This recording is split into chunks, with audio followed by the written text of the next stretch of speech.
Okay, let's go. Share this record. I actually like the song quite a bit. And if you're talking off sense, then you'll lose your mind. Cook boy, baby. Yeah, man. Pleasant surprise. Let's go. I was like, oh shit.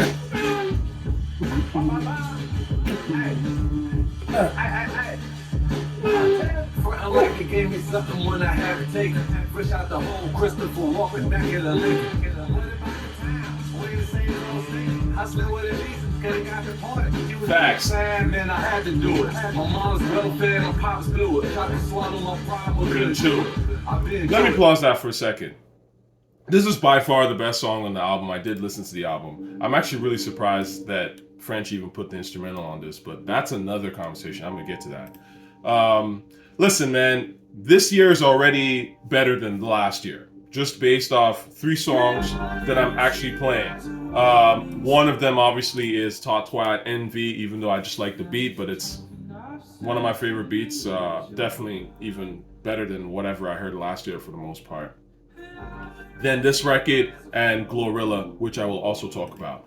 But 2023 is going to go down as the worst year in hip-hop history. Hip-hop's always had this troll energy to it anyway. So imagine, the 50th year of hip-hop is the worst year in hip-hop history. So yeah, so it's going to make Killer Mike's Grammy look all that more fugazi, but that's beside the point. We're already experiencing an improvement, just based off what I've just mentioned with the songs. Now, it remains to be seen how much better than 2023 this year will be, but it is already an improvement. Okay, so this record, dope. This is like the best record on the tape.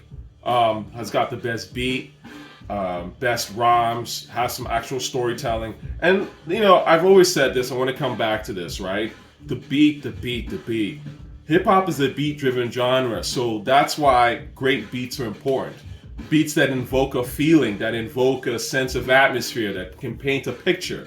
Those are the beats that we remember. Those are the beats that we love, okay? And the point is that great beats inspire great rhymes. This is the best beat on the tape, so of course it inspired French to actually be transparent and spit that shit. Not that the rhymes were that crazy. French is not gonna give you crazy bars like that. But what you want in a rapper is, number one, sincerity, and they have to obviously sound good while being sincere with what they're saying. And in that regard, this beat definitely allows for that. When, you know, it's funny, when he does the other voice, he's like, what about the time? Like, you know, he tries to do the other voice. It doesn't sound as great. It works. Obviously in hip hop, we know what he's doing, where it's having that other personality or having that sort of self-conscious, right? That conscience that kind of reflects, or another person that asks a question. But it's interesting because we take that for granted. We hear Biggie do it. We hear DMX do it. And we just assume that, like, that's, again, it's something we don't really pay attention to. But it's not as easy as it seems. I mean, think about it. To come up with a new voice that sounds like a completely different person, or quite a different person that still sounds dope, it's pretty hard. You know, that requires some vocal talent, it requires some musical skill, and this is why you got to give props to Big and DMX and Busta Rhymes and even ASAP when he has that different voice, a screw voice that speaks. I mean, again, there are levels to this rap shit. You know, that's why, again, when I say A$AP Rocky's the best rapper that I've heard, a new rapper in like 10 years, or, you know, 10 to 15 years, people go, Toch, you don't know hip-hop. But it's like, you don't know hip-hop. So that's why you don't understand where I'm coming from with this shit. You know what I'm saying? Like, there's multiple criteria that I'm looking at, and you're just looking at, you know, radio freestyles and shit. It's like one thing, you know? You're wondering, oh, Rocky doesn't spit generic radio freestyles, so he can't be the best. It's like, there's more to rap than that shit. Way more. By the way, speaking of OC, time's up. Shout out to OC, shout out to Buckwild. I'm gonna get to that in a second. But what I really love about that Dirty Bronx nigga intro, well, again, I just like the beat primarily. I love the video. Shout out to Kid Art. I think it's a fantastic video. It's probably the best video I've seen in a year. You know what I'm saying? In a hot minute. And this is why you gotta do videos for these street records. When they're good, make a video for that shit. Because, street records are important. They explain what hip hop is, especially to the outsiders. When it's done authentically, someone might listen to Dirty Bronx Nigga and not get it, right? Or might hear the audio and they might not understand that shit.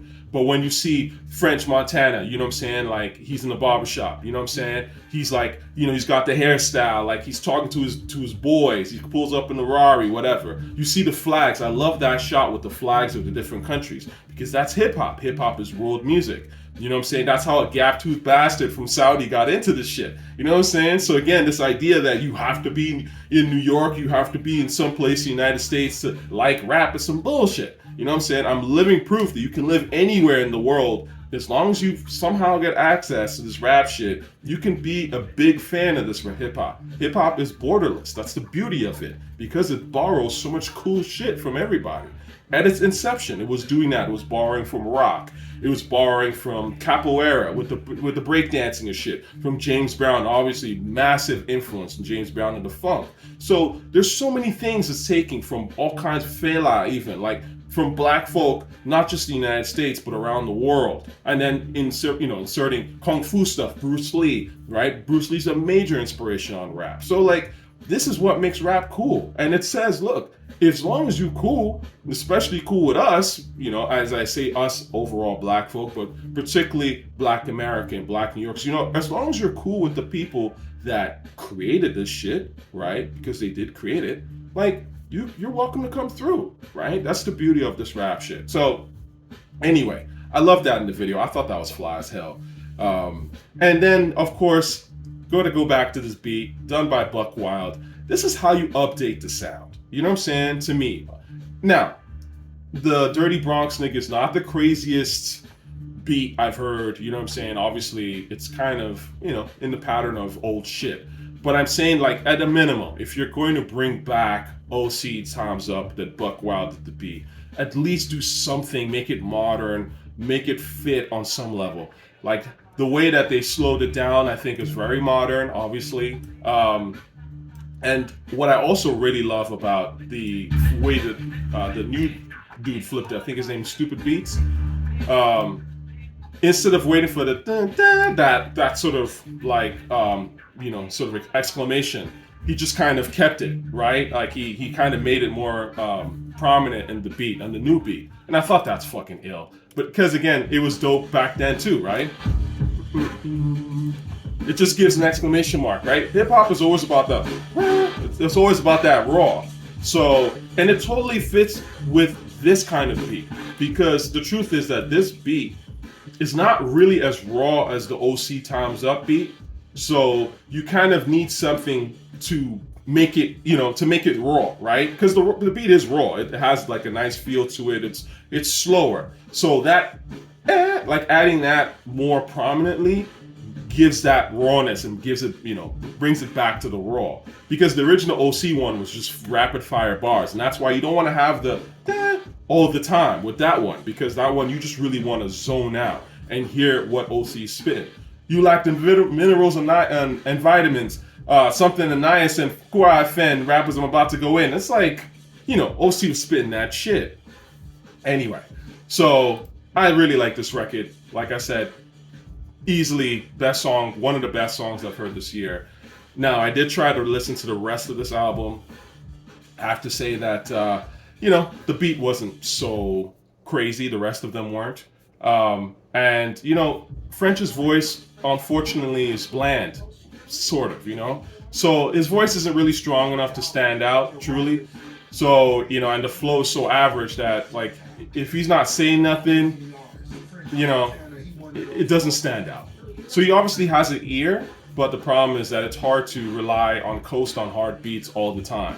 You know what I'm saying? And that's the issue. He's just coasting on hard beats, but there's only so many of them you're going to get if you don't kill them, repeatedly. It's not easy to just continuously get great beats. So, yeah. But, shout out to French Montana, shout out to GloRilla. Again, another one that's coming with that raw shit.